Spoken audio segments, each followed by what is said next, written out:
ஒரு காட்டில் மீனுக்குருவியும் அதனுடைய குஞ்சு குருவியான பிங்கியும் வாழ்ந்து வந்தாங்க. மீனுக்குருவியிடம் சின்னதாக ஒரு தோட்டம் ஒன்று இருந்தது. அந்த தோட்டத்தில் மீனுக்குருவிக்கு தேவையான வெங்காய செடிகளை நட்டு வளர்த்து வந்தாங்க. பிங்கி இப்படி சொன்னான். அம்மா அம்மா, நாம் நம்மளுடைய தோட்டத்தில் விளையக்கூடிய வெங்காயங்களை மற்றவர்களுக்கும் விற்பனை செய்யலாமா? அதன் மூலயமா நமக்கு நிறைய பணம் கிடைக்குமா அப்படின்னு பிங்கி சொன்னான். பிங்கி, உன்னுடைய யோசனை ரொம்ப நல்ல யோசனையாக இருக்கு பிங்கி. நாம் இப்படியே செய்யலாம் பிங்கி. மறுநாள் மீனு தோட்டத்தில் விளையக்கூடிய வெங்காயங்களை கொண்டுக்கிட்டு மார்க்கெட்டுக்கு சென்றாள். மீனுவின் வெங்காயங்கள் பார்ப்பதற்கு மிகவும் அற்புதமாக இருந்தது. மற்றவர்கள் எல்லோரும் வந்து வெங்காயங்களை வாங்கிக்கிட்டு போனார்கள். என்னுடைய வெங்காயங்கள் மூலமாக எனக்கு நிறைய பணங்கள் கிடைத்து உள்ளது. எனக்கு மிகவும் சந்தோஷமாக உள்ளேன். இப்படி பிங்கியும் மீனுவும் வெங்காயங்களை விற்பனை செய்து பல நாட்கள் நிம்மதியாக சந்தோஷமாக வாழ்ந்து வந்தார்கள். ஒரு நாள் மீனுவின் வெங்காய விற்பனைகளை பார்த்து காகமும் கிளியும் பொறாமைப்பட்டனர். காகம் இப்படி சொன்னது. இவளுக்கு மட்டும் எப்படி இவ்வளவு விற்பனை ஆகுகிறது? நாமளும் இதே போல் ஒரு வெங்காய விற்பனை செய்ய வேண்டும். சில மாதங்களுக்கு பிறகு காகமும் கிளியும் வெங்காயங்களை விற்பனை செய்வதற்காக மார்க்கெட்டுக்கு வந்தார்கள். மீனுவின் வெங்காய விற்பனைகளுக்கு எதிரே காகமும் கிளியும் வெங்காய விற்பனை செய்ய ஆரம்பித்தார்கள்.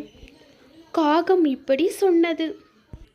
மீனு, உனக்கு மட்டும்தான் வெங்காயம் விற்பனை செய்ய தெரியுமா? எங்களுக்கும் தெரியும். அன்றைக்கு மீனுவிடம் வெங்காயங்கள் எதுவும் விற்பனையாகவில்லை. மீனு மிகவும் சோகமாக இருந்தாள்.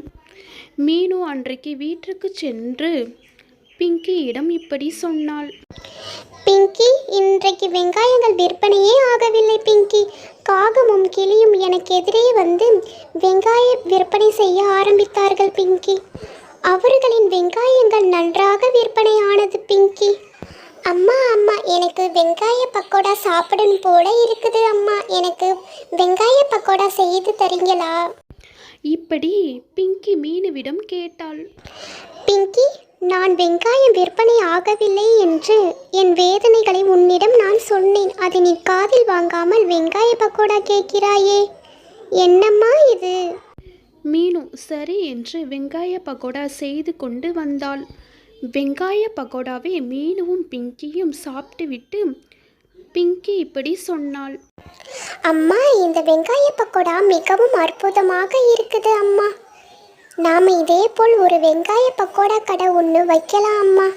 ஓஹோ, இப்போதான் எனக்கு புரியுது. இதனால் தான் என்னிடம் நீ வெங்காய பக்கோடா கேட்டாயா? ஓகேம்மா, நாம் இதே போல் வெங்காய பக்கோடா ஒன்று வைக்கலாம்மா. மீனு மறுநாள் வெங்காய பக்கோடா கடை ஒன்று வைத்தாள். மீனுவின் வெங்காய பக்கோடா கடை மிகவும் அற்புதமாக இருக்கிறது என்று ஊர் முழுவதும் ஒரே பேச்சு.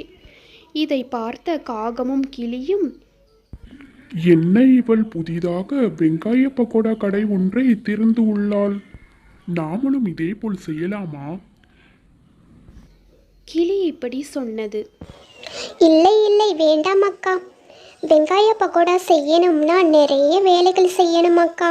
அடுப்புக்கிட்ட போய் நின்று வேர்வை சிந்த சிந்த நாம் வேலை பார்க்க வேண்டியதாக இருக்கும் அக்கா. பிறகு வெங்காயங்களை எல்லாம் நாம் அறிய வேண்டும் அக்கா. இதையெல்லாம் நம்மளால் செய்ய முடியாது அக்கா அப்படின்னு கிளி காகத்திடம் சொன்னது.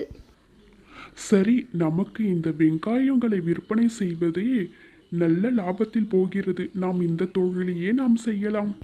மீனுவின் வெங்காய பக்கோடா கடைக்கு நல்ல வருமானங்கள் வர ஆரம்பித்தது. மீனு இப்படி மனதுக்குள்ளே நினைத்து கொண்டாள். என்னுடைய இந்த வெங்காய பக்கோடா கடைக்கு யாரும் எதிராக போட்டி போட்டு வரமாட்டார்கள். நாம் இதில் நிறைய லாபத்தை காணலாம். மீனு சந்தோஷமாக வெங்காய பக்கோடாக்களை செய்து நிறைய விற்பனை செய்து கொண்டு இருந்தாள்.